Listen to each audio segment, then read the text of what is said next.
All right.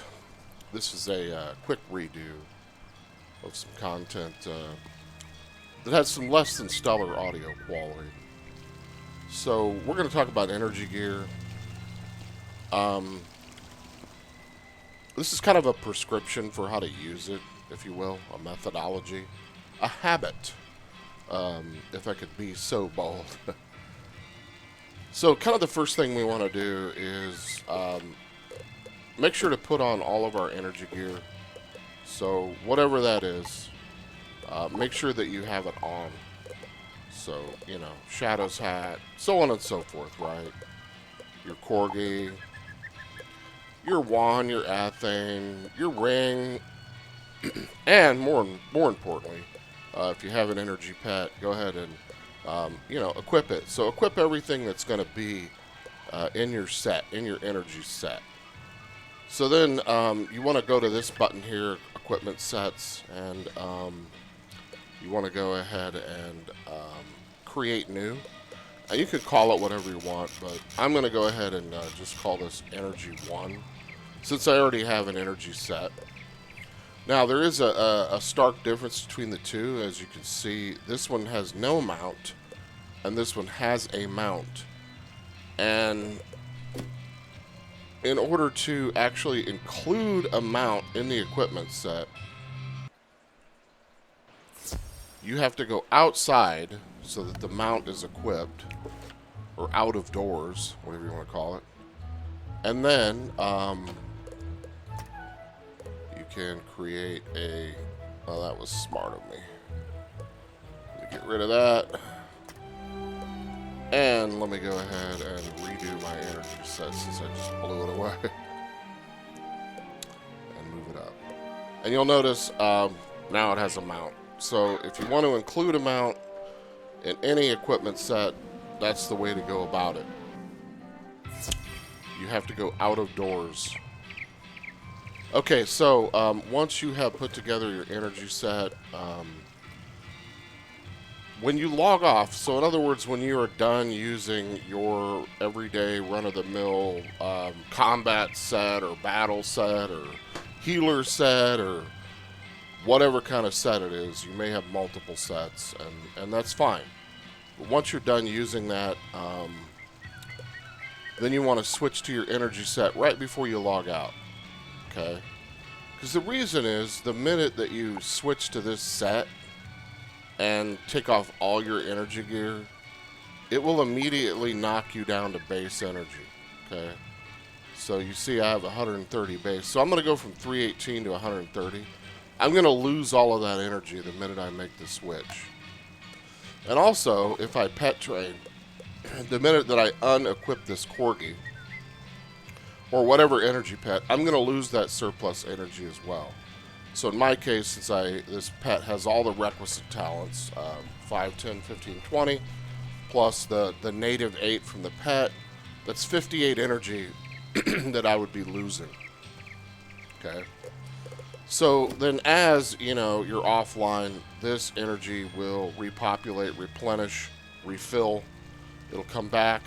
It may not come back to the maximum, but depending upon how much you used and how much you have and how long you've been offline, most of it, if not all, should repopulate.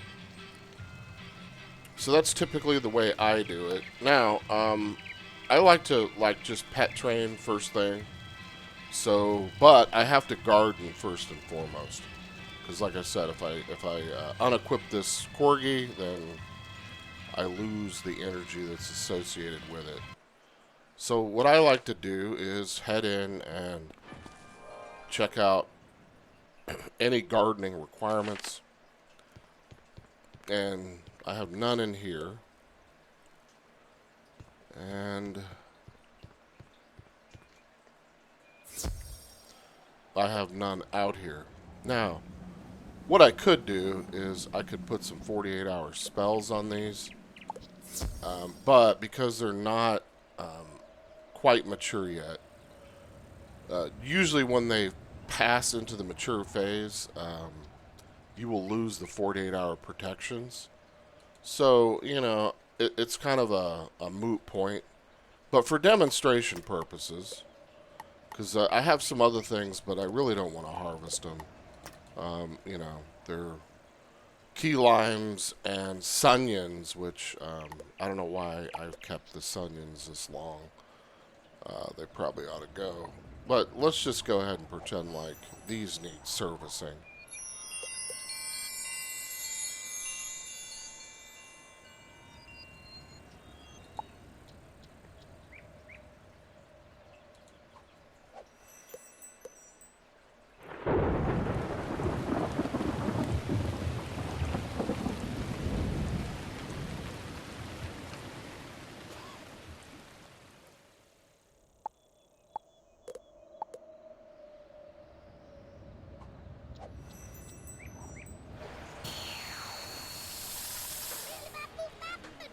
And okay, so even though these are going to lose this protection shortly, we have done our gardening, so we've used some of our energy. So now it's time to head to the hatchery.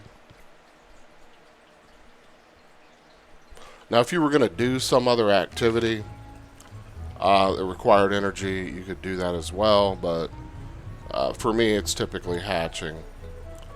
So this is the interior of the hatchery. So there's actually a couple of ways to hatch in here.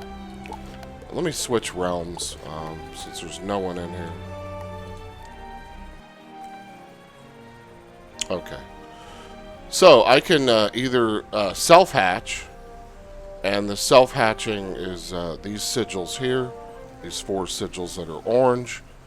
And these are for transferring talents from one pet to another that you already have in your possession. So pets that you already own. Okay. You can buddy hatch. I can hatch with this person here, whoever he is, if you wanted to.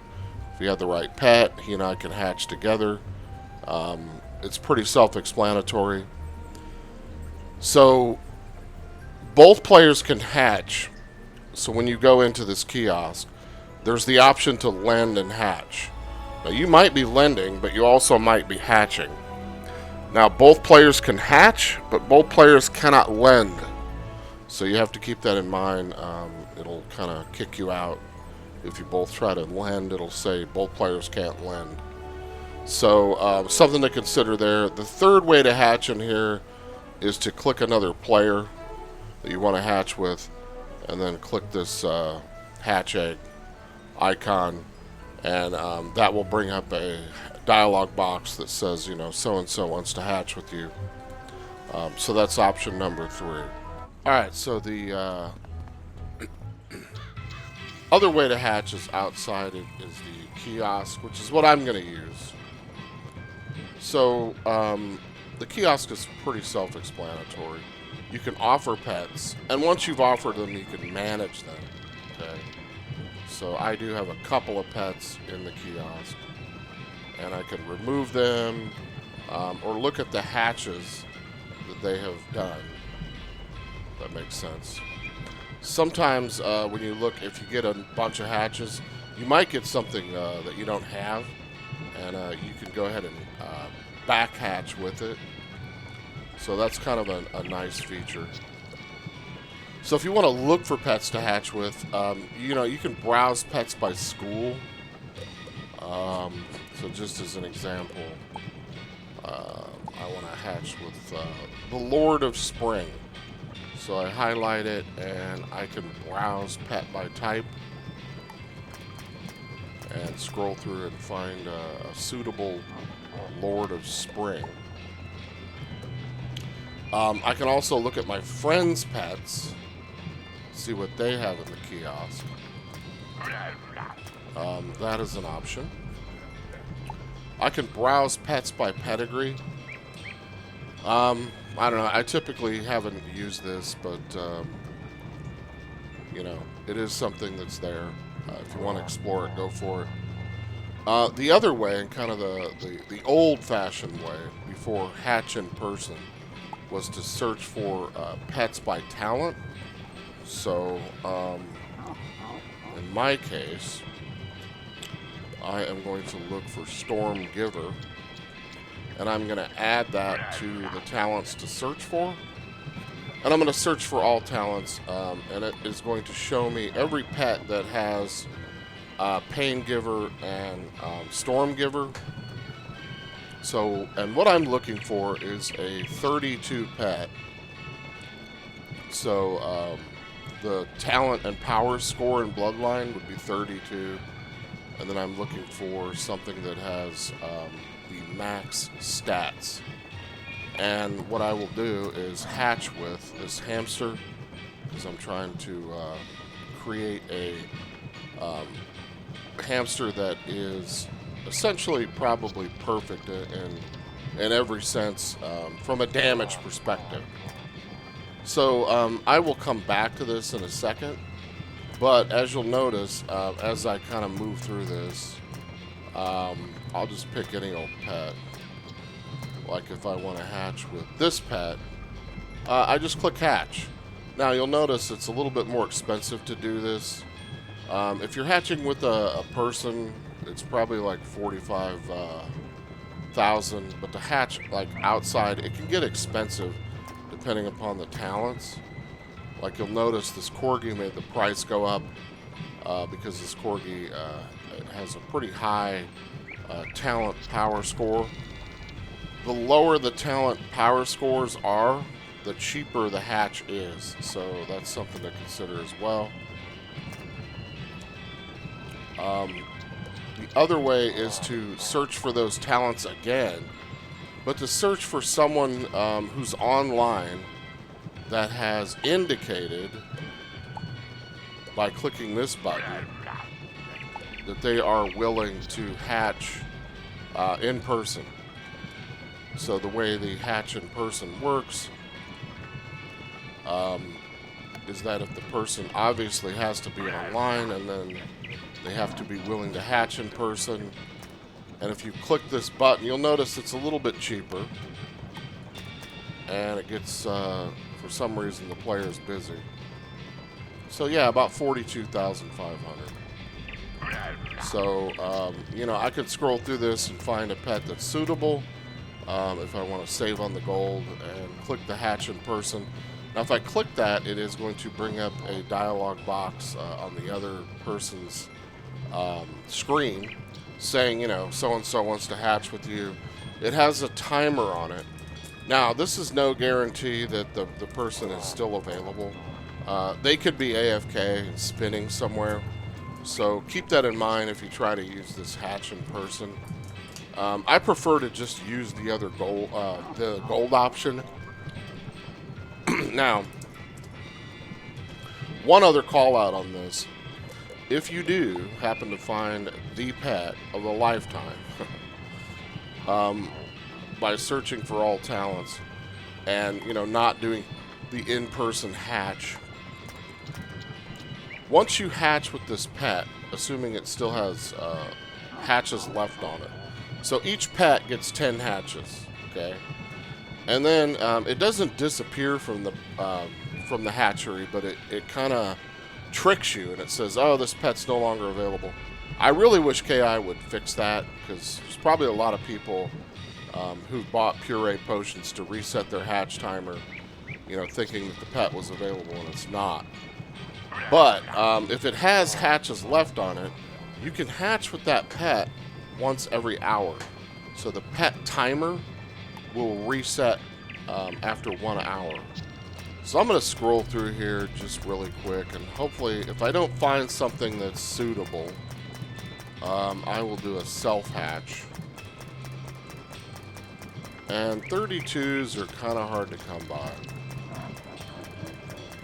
So I'm looking at this number here in brackets. I am looking for a 32. So there was a 39, which is, you know, significantly lower. But the agility is 1 point lower. And what does this have going on that it has? Yeah. Oh yeah, the intellect is 1 point lower. So I don't want to use this pet for that reason.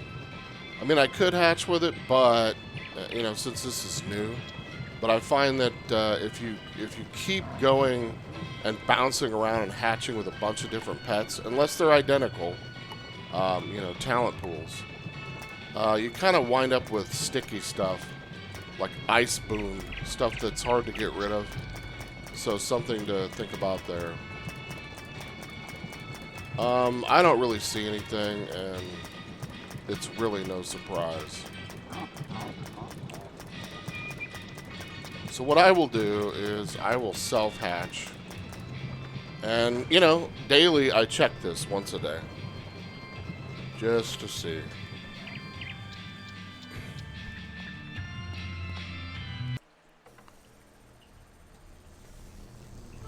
And hopefully, you know, we actually get the egg. Although, this can be disappointing, depending upon what you're dealing with. So, on the self-hatch, there's no real... I've heard it said that, okay, the pet on the left is favored over the pet on the right. And I don't know that that's true. But I'm going to use this one. This is 44. It's pretty low. Actually, I'm going to use this one. This is 40. So, as you can see, there aren't, you know, any epic talents in here. There's only one epic talent here. So, it's pretty low. 40 is pretty good. So, I'm going to make an attempt. This will be a mysterious egg, and I think this is a maelstrom egg. I'm not sure, but we'll find out right now. And this is going to cost me 42,500 gold. So, I got a mysterious egg, which is that Gulcher, which I don't need. You know, I don't need another Gulcher. I mean, if KI really, really wanted to make money on this, they would just give you the pet that you want. Because you're going to go and train it and, you know, probably roach a bunch of energy potions. So I can't hatch, right? I got to wait like 12 hours to hatch. So here's what I'm going to do. I'm going to spend some crowns because we're doing this for demonstrative purposes. So I'm going to spend some crowns. I'm going to switch sigils. I don't know that it helps. Maybe it does. Probably it doesn't.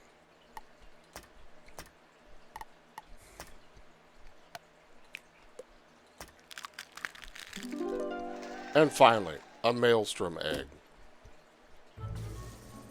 Okay. So, I am going to find my maelstrom egg, which is right here. And I'm going to equip it.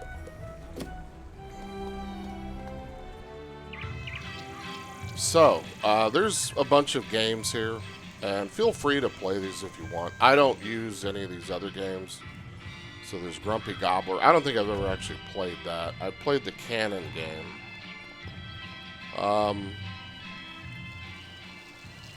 Yeah, these other games I just don't use. So there's Way of the Ninja Pig, and then this game here, whatever this is, Gobbler Drop. I use the dance game, and I can skip these games because I've won 25 of them. Okay. And I'll show you what the game looks like here in a second, just in case you're curious. But what I like to do is, let me show you the snack palette. So, you typically, if you have couch potatoes, you will have fancy yogurts, Captain Cantaloupes, and golden wheat breads. Okay, if you have couch potatoes and evil magma peas, or you only have evil magma peas for whatever reason, you will have all 5 of these snacks. Now there is one other snack, and that's Ambrosia, and that is a plus 50 snack, so it's right up there with fancy yogurt. And that drops from sword ferns. It's not a guaranteed drop. You know, if you have a 69 plot bed, you'll probably see 10 or 15 every time you harvest it at Elder.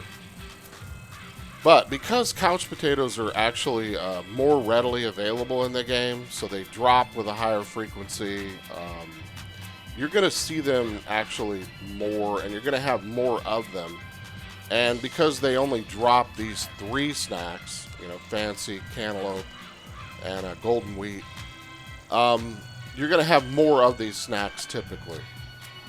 So these 2 snacks, the Mystic Dragon Fruit and the Cherry Tomato that drop from Evil Magma Peas, I only use these when the pet is perfect and I need to fill in the intellect.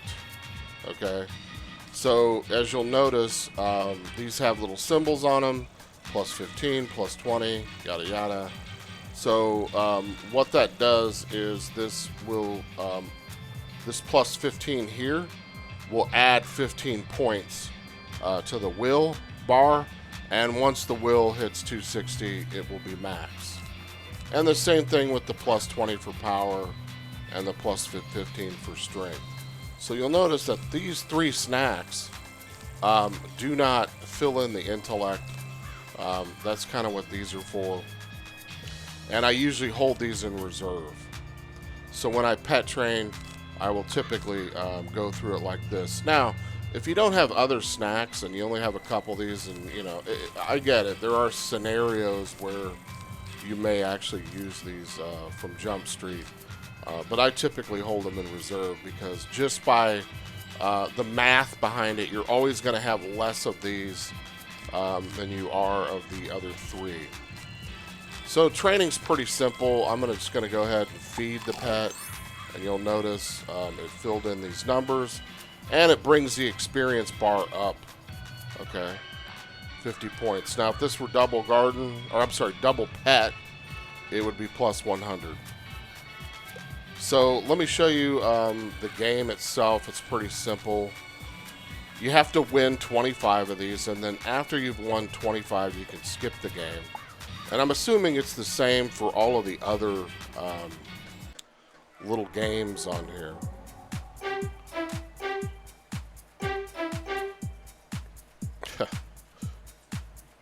Hamster. Looks kind of ridiculous.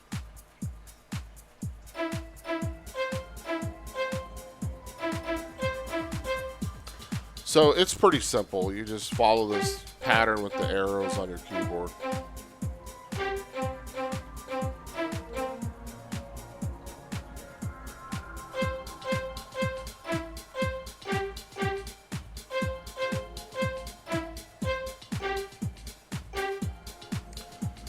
Okay, and if you win, it gives you an extra 4 points. Or whatever, right? It may be a little bit less, it depends, okay?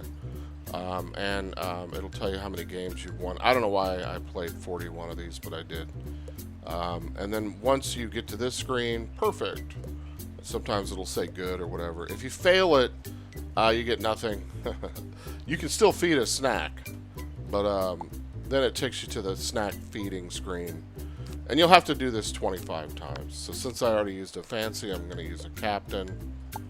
And this advanced bar 46. 1 extra point. Normally it'd be 45 because the pet liked this snack. So I'm going to go ahead and play again. But in this case, I'm going to skip these games. And I am going to run this pet up to adult so that I can, at some point, hatch it again with whatever.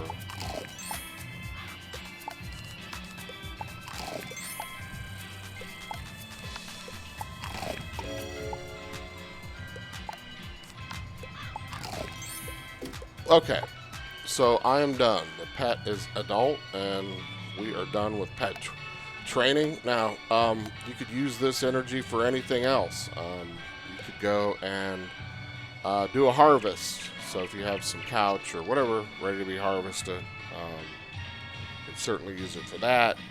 You know, you can go fish or whatever else you need to do.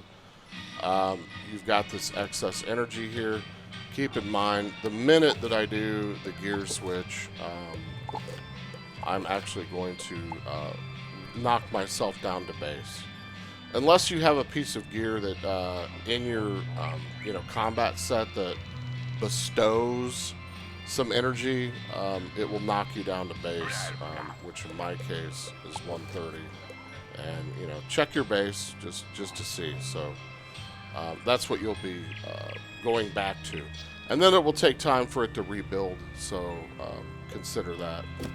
All right. Well, I hope the audio was better on this. I hope this was informative.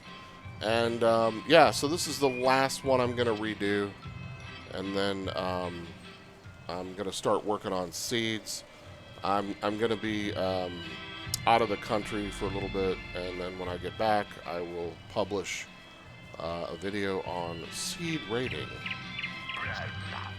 Until then, I hope you have a great time and everything's good for you.